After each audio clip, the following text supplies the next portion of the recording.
नमो नमः। मैं किरण टीजीटी संस्कृत केंद्रीय विद्यालय लानाकौंग इम्फाल नंबर 3 से आज आप सबके सामने तत् स्त्रीलिंग शब्द रूप लेकर आई हूँ।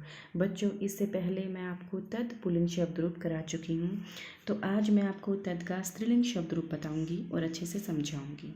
बच्चों, जैसा कि आप सभी को पता है कि संस्कृत में 3 वचन होते हैं, एक वचन, द्विवचन, बहुवचन और 8 विभक्तियाँ होती हैं, परंतु सर्वनाम शब्दों के लिए 7 विभक्तियाँ ही होती हैं। तो एक वचन एक के लिए प्रयोग किया जाता है, द्विवचन 2 के लिए, और जो बहुवचन होता है वो 2 से ज़्यादा के लिए प्रयोग किया जाता है। तो बच्चों, देरी न करते हुए हम शुरू करते हैं। हमारी प्रथमा विभक्ति में है सा ते तहा। मेरे साथ उच्चारण करेंगे, सा ते तहा। सा का अर्थ है वह स्त्री, ते का अर्थ है वे दो, और तहा का अर्थ है वे सब। जो तत् स्त्रीलिंग शब्द रूप है बच्चों, वो किसके लिए प्रयोग किया जाता है? वो स्त्रीलिंग शब्दों के लिए प्रयोग किया जाता है, सा ते तहा। और सह तौ ते ये पुल्लिंग शब्दों के लिए प्रयोग किए जाते हैं। ठीक है। अभी आपके मन में ये विचार भी आता होगा कि जो ये शब्द रूप हैं हमारे किस लिए हमारे लिए मतलब उपयोगी होते हैं, किस वजह से हमारे लिए उपयोगी होते हैं, तो वो भी मैं आपको बता देती हूँ। जो ये शब्द रूप हैं ये हमें हमारे संस्कृत से हिंदी करने में और हिंदी अनुवाद को संस्कृत बनाने में भी हमारी बहुत ज़्यादा मदद करते हैं। जैसे आप इंग्लिश के सेंटेंस को हिंदी में बदलते हो और हिंदी के सेंटेंस को इंग्लिश में ट्रांसलेट करते हो, उसी तरह से जो हमारे संस्कृत के जो वाक्य होते हैं उनको समझने में और उनका हिंदी में अनुवाद करने में और उस हिंदी के अनुवाद को संस्कृत में वाक्य में बदलने के लिए हमें शब्द रूपों एवं धातुओं का ज्ञान होना चाहिए। तो बच्चों, पहले मैं आपको यहाँ पर शब्द रूप करा रही हूँ, उसके बाद मैं आपको धातु रूप भी अवश्य ही करवाऊँगी। तो आगे चलते हैं।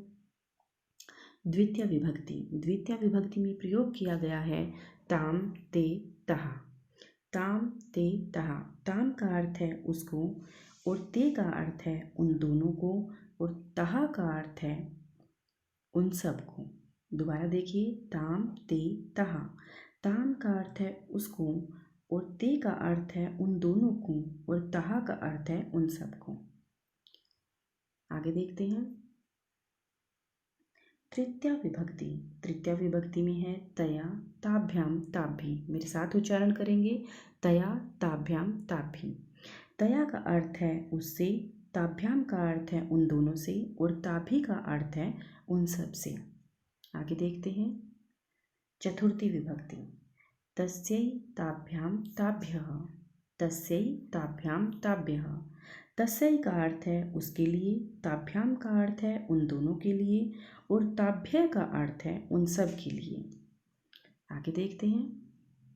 पंचमी विभक्ति। बच्चों, जैसा कि आप सभी को पता है और मैंने पहले बताया भी है कि पंचमी विभक्ति का प्रयोग अलग होने के अर्थ में या किसी से दूर जाने के अर्थ में किया जाता है। तस्याः ताभ्याम ताभ्यः। तस्याः ताभ्याम ताभ्यः। तस्याः का अर्थ है उससे, ताभ्याम का अर्थ है उन दोनों से, ताभ्य का अर्थ है उन सब से। दोबारा देखिए, तस्याः ताभ्याम ताभ्यः। तस्याः का अर्थ है उससे, ताभ्याम का अर्थ है उन दोनों से, और ताभ्य का अर्थ है उन सब से। षष्ठी विभक्ति को देख लेते हैं। तस्याः तयोः तासाम। तस्याः तयोः तासाम।